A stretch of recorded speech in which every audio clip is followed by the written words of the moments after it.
Have you ever heard the saying, time heals all wounds? But for some older adults, the loss of a spouse seems to quietly linger, persistent, unspoken, and sometimes leading them into poor decisions just to fill the emptiness. I once sat down with Evelyn, 74 years old, living in Florida, who tearfully shared how she moved in with a man she met online just 3 months after her husband passed away. "I just didn't want to feel lonely anymore," she whispered. But within half a year, that relationship had left her emotionally and financially devastated. Evelyn's story is not uncommon. Every year, thousands of seniors, driven by grief and loneliness, make hasty decisions that seem right at the time, but quietly drain them, selling their home to start fresh, signing financial agreements without full consideration, or placing trust in people they barely know. If you're in that place, grieving, lost, and trying to find your way, then this video podcast is for you. It will help you identify 5 of the most common mistakes older adults make after losing a spouse, and more importantly, guide you on how to avoid them with safety, calm, and self-compassion.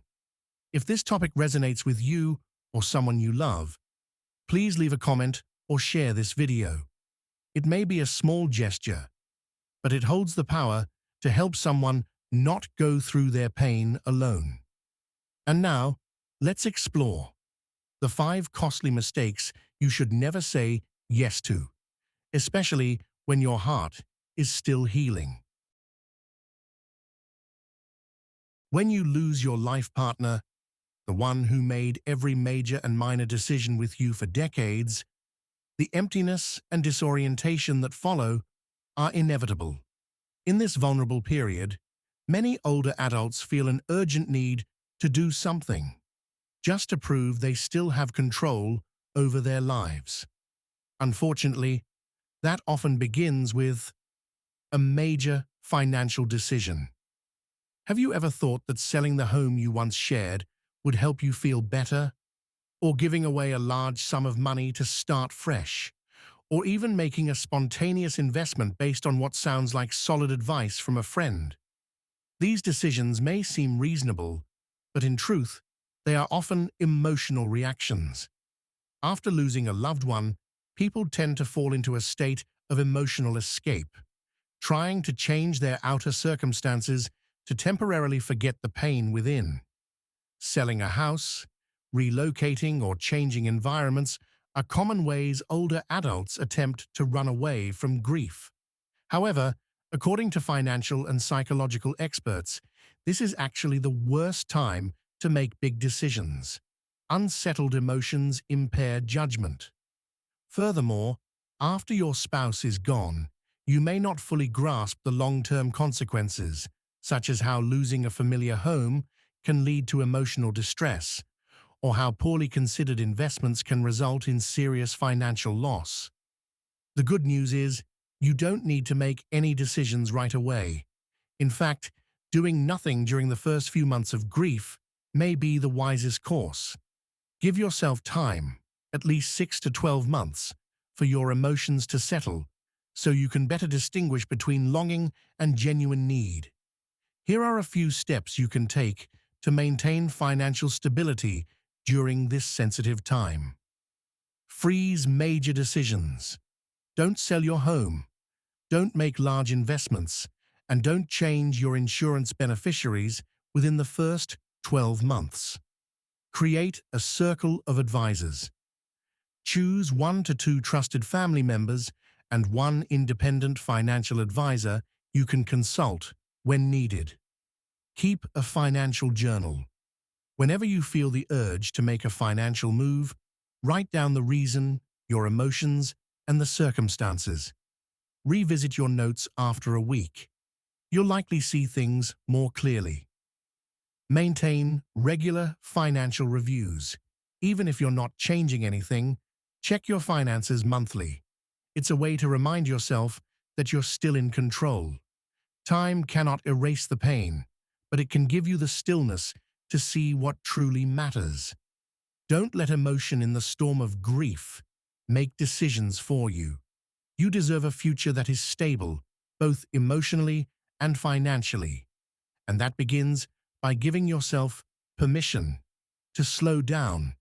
And as you slow down to heal, one other factor becomes just as important: human connection. Because if you isolate yourself from those who care, the road through grief becomes even lonelier. Let's now explore the next mistake: withdrawing from others. After a major loss, many people retreat into their own world, turning off their phones, avoiding social gatherings, and steering clear of even simple conversations. It feels as though no one understands, and everything around becomes unfamiliar. But within that isolation, silent wounds begin to grow.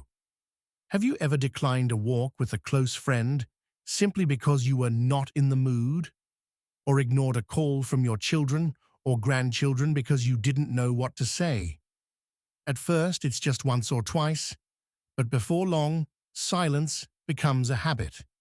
That's when you slip into a kind of loneliness you may not even realize is there. Withdrawing after loss is very common among older adults, especially in today's society, where the independent lifestyle has made support networks thinner than in other cultures. And the danger is this: isolation not only affects your emotional well-being, it also has serious physical consequences. Research from the CDC shows that prolonged loneliness increases the risk of heart disease, stroke, and cognitive decline, equivalent to smoking 15 cigarettes a day. But that doesn't mean you need to jump into noisy parties or join activities that make you uncomfortable. Connection doesn't have to be big. It just has to be enough. A short phone call each morning, a visit to a weekend support group, an email to check in. These seemingly small actions are actually lifelines that can pull you back from isolation and gently ease you into a normal rhythm of life again. So, how can connection become a natural part of your healing process? Schedule a connection like a health appointment. At least once a week, choose a friend, family member, or neighbor and make a plan to meet or call. Don't wait for inspiration. Turn it into a habit. Join a bereavement support group. Many community centers, churches, and senior centers offer small groups where you can listen and share. Just show up. You don't have to speak until you're ready. Write letters, even if you don't send them. Write to your departed spouse, to yourself, or to an old friend. This act helps release emotions and maintain an internal connection. Set aside 15 minutes daily for connection time. Whether it's sending a message, replying to an email, or taking a walk with someone you know, let those 15 minutes be a bridge pulling you out of your inner retreat. You don't have to be strong on your own. Reaching out is an act of courage and also the first step toward healing. Each time you open your heart, even a little, and share something small, you begin to stitch the wounds within your soul. And once you've started reconnecting with the outside world, don't forget to turn inward, to your body. Because there's another common mistake after loss: neglecting your health. Let's continue our journey and discover why physical self-care is the foundation of emotional recovery. When you lose someone you love, the pain doesn't just reside in your mind. It seeps into your gestures, your habits, and even the way you treat your body. During the grieving process, many older adults fall into a quiet spiral, skipping meals, losing sleep, lacking the motivation to get out of bed, let alone see a doctor or exercise. And so, day by day, they begin to drift away from themselves. Have you ever skipped breakfast with just a cup of cold coffee because you weren't hungry? Or left a bottle of prescribed medication untouched on the table. Maybe you told yourself, it's just for a few days. But those few days, left unchecked, can turn into weeks or months, leading to heart issues, joint problems, weakened immunity, and even mental health decline. Your body, especially after the age of 60, needs consistent care. Not because you're weak, but because you're carrying the weight of profound emotional shock. And your physical health is the foundation upon which healing is built. According to the National Institute on Aging, NIA, maintaining light physical activity, eating well, and keeping regular checkups after a major life event can reduce the risk of depression and cognitive decline in older adults. The good news is, you don't need to make drastic changes or follow a strict routine. Simply returning to the basics consistently is enough. Re-establish your biological rhythm. Even if your emotions are in turmoil, stick to consistent sleep and meal times. This helps your body regain a sense of stability and naturally boosts happy hormones. Eat 3 meals a day, even without appetite. If eating feels burdensome, start with something soothing and familiar. Maybe chicken soup, oatmeal, or a fruit smoothie. Take a short daily walk, 10 to 15 minutes around the house, to a nearby park, or even just standing on the porch to soak up morning light. Movement increases endorphins, the body's natural antidepressants. Keep up with medical appointments. Don't delay seeing your doctor just because you're not emotionally ready. Think of it as part of caring for yourself, not to resist the pain, but to gather the strength to walk through it. Seek a therapist if needed. Turning to professional help isn't a sign of weakness. It's a wise and proactive way to heal. You don't have to get over your grief in a week or a month. But every healthy meal, every breath of fresh air, every visit to the doctor is a quiet yet powerful step back toward yourself.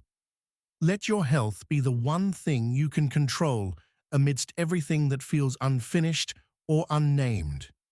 And once you've begun caring for yourself from the inside out, it's time to be mindful of something many overlook: entering a new relationship too soon. It may bring hope, but it can also reopen wounds if your heart isn't truly ready. Let's explore that in the next section. The loneliness after losing a spouse isn't just the empty space beside you at night. It's a deep void that spreads into every morning you wake up alone, every meal eaten in silence, every moment without someone to share even the smallest thoughts. In such moments, the longing to feel loved and cared for again is profoundly human.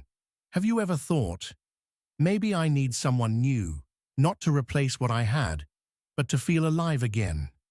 You're not wrong for craving connection. But the more important question is, are you truly ready or simply trying to fill a void? Rushing into a new relationship too soon, especially before healing, is one of the most common and emotionally costly mistakes older adults make. According to US mental health experts, the grieving process isn't just about sadness. It's a complex journey through shock, denial, anger, guilt, and finally, acceptance. If someone enters a new relationship without completing that journey, they may carry unrealistic expectations or unconsciously project the image of the deceased partner onto the new person. What are the consequences? A second heartbreak, lingering guilt, silent conflict between memory and reality, and at times, even a loss of trust or financial stability if the relationship lacks a healthy foundation. But here's the beautiful truth. Love has no expiration date. There's no rule that says you can't fall in love again at 70, 80, or even 90. Yet real love only arrives when you're healed enough not to use it as a painkiller, but to embrace it as a gift that complements an already grounded life. How do you know if you're ready? Ask yourself why. Are you seeking someone to share life with, or someone to distract you from grief? If your reasons come from lack, rather than wholeness, it might be wise to wait a little longer. Spend time alone, without being lonely. Learning to enjoy your own company is a key step in healing. Try doing something just for you. Take a class, volunteer, or go on a short trip. Talk to someone you trust.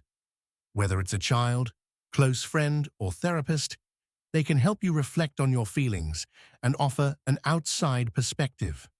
Set clear boundaries. If you're entering a new relationship, take it slow. Communicate openly. Keep emotional and financial boundaries. Don't rush to live together or merge assets. Accept that missing your late partner won't just go away, and that's okay. You can love someone new while still cherishing the one you lost. These feelings are not mutually exclusive if you're truly ready. Remember, genuine love comes from a soul that has already learned to stand strong on its own. And when you are whole enough to open your heart, the relationship, whether it arrives soon or late, will be a blessing, not a bandage. And sometimes what we need to let go of is not a person, but the physical objects tied to them. In the next section, we'll talk about a quiet, yet deeply emotional mistake: holding on to everything the departed left behind. After a spouse passes away, the house suddenly becomes strangely quiet. The shirt still hanging on the chair, the shoes by the door, the coffee cup they used every morning. It all remains as if they might return at any moment. For many older adults in the US, keeping all the belongings of their departed partner isn't just a habit. It's the only way to feel that the person is still somehow present, not truly gone. Have you ever felt guilty just thinking about getting rid of one of their things, or stood silently for hours in front of their closet, unable to open it for fear that doing so would mean accepting the truth? Holding on to personal items is completely natural. It's how the mind and the heart tries to maintain an emotional connection. But if this holding on lasts too long, it can become an invisible burden. You're not just living with memories, you're living in them, where every change feels like a betrayal. According to grief experts in the US, avoiding the process of sorting through a loved one's belongings can delay emotional recovery. It becomes harder to build new routines or to shape a living space that fits the next stage of life.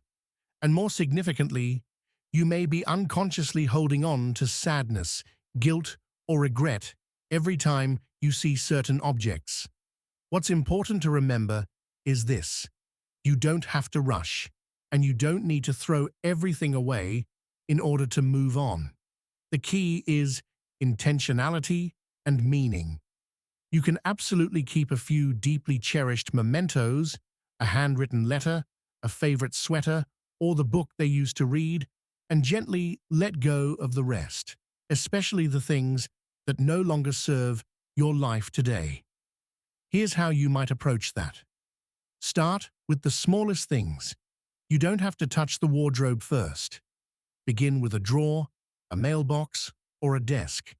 Each item you choose intentionally helps you feel more in control. Keep the most meaningful items and create a space of remembrance. Perhaps you'd like to make a memory box or dedicate a small corner of your home with a photo and a few special items. This honors the memory without overwhelming your space. Share with loved ones. Some items may bring joy to your children or close friends. Giving them away can be a way for your spouse's presence to live on in the lives of those they cared for. If it feels too difficult, invite someone to support you: a friend, a family member, or even a professional grief counselor can accompany you through the process, so you don't feel alone. Remind yourself, letting go is not forgetting. It's lightening the path ahead. You don't have to clear away the past to move forward, but make room, just enough, for the future to find its way in. Memories don't live in objects. They live in the heart and in the way you continue to live each day. And now, having identified these 5 common mistakes, from financial missteps to emotional habits and health neglect, you hold a clear map for walking through grief with steadiness and compassion toward yourself. Healing has no fixed timeline, but with each wise step, you are gently transforming loss into something accepted, rather than a weight carried forever. Thank you for taking the time to listen and walk with me to the end of this journey. In a world that moves too fast, your choice to pause, reflect, and care for yourself after loss is something truly worth honoring. Together, we've explored 5 common mistakes many older adults make after losing a life partner: making rushed financial decisions, withdrawing from others, neglecting personal health, entering new relationships too soon, and holding on to every belonging as a way to resist reality. These aren't faults to be blamed, but signposts to recognize, so we can choose a healthier, more compassionate path forward. Now, I want to hear from you. How have you experienced loss? Which of these 5 truths resonated most with you? And what small step do you feel called to take today to begin your own healing? Share your thoughts, or even just say hello, so we know we're not walking this road alone. If you found this content meaningful, consider sharing it with someone you love. It could be a mother living on her own, a friend who recently lost their partner, or even yourself on a future day when you need it most. Continue to journey with me in the next episodes, where we'll keep healing, learning to live well, live deeply, and live truthfully with ourselves. It's never too late to begin again, and you are never too alone to be understood.